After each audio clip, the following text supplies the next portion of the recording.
Chapter 2.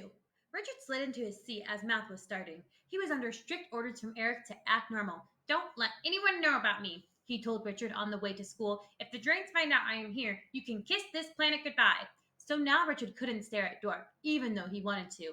Instead, he had to pretend that the only thing on his mind was the question Mrs. Marks was asking. As usual, it was a hard one. Who knows how many ways we can make change for $1?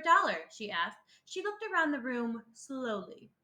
Then she stared straight at Richard. His heart sank. Richard?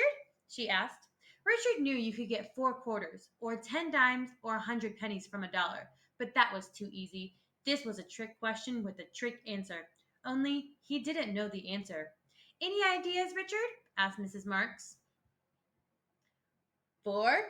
Only 4? 5, he said quickly. He would have to bluff. Who thinks there are more? Asked Mrs. Marks. There must be at least 10, called Henry. He was good at trick questions.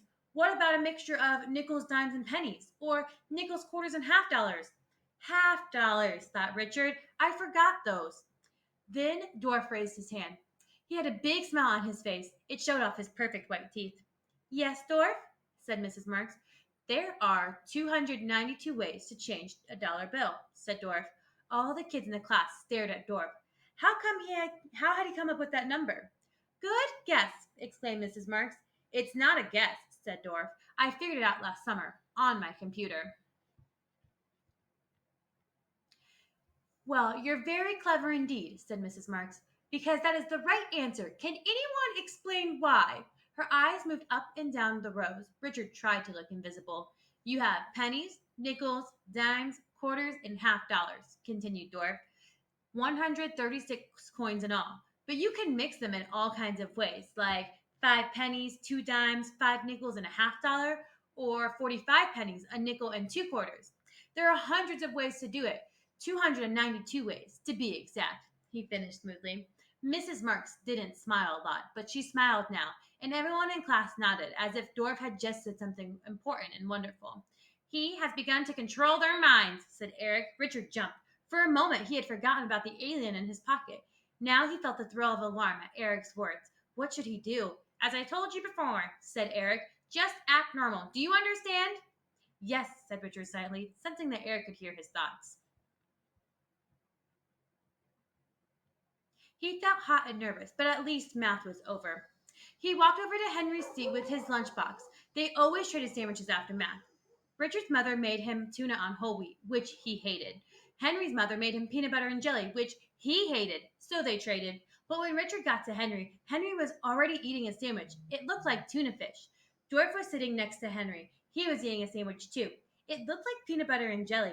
Hey, said Richard, don't you want to trade? Already have, said Henry, with his mouth full. I traded with Dorf. His eyes his eyes when he turned to Richard looked funny, almost as if they weren't focused right. But we always trade, said Richard. Here, Richard, have half of mine, said Dorf. He offered his peanut butter and jelly with a smile. Don't look at his teeth. Eric's voice popped into Richard's mind. They send out dangerous drain rays, and they will bring you under his control. Only look into his eyes. They cannot harm you. Richard took a deep breath and turned to Henry. I hate tuna fish, he said, and we always trade. How could you give my sandwich away? It's not your sandwich. Anyway, Dorf got to me first, said Henry. Richard sputtered with anger. He's a. But before he could say drain monster, Henry broke in. He's a great guy, said Henry. His mouth was still full of tuna fish. He got his own VCR and all the Mad Max tape. He's going to let me watch him on Saturday. Why don't you come too? Said Dorf. A whole bunch of kids from class are going to come. It'll be fun.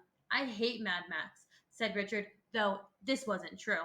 Then he saw that Henry was staring straight at Dorf, right at Dorf's perfect smile. And besides, I'm already busy, he finished weakly. Then he sat down at his desk and looked blankly at his tuna sandwich. Earth is in big trouble, thought Richard Bickerstaff.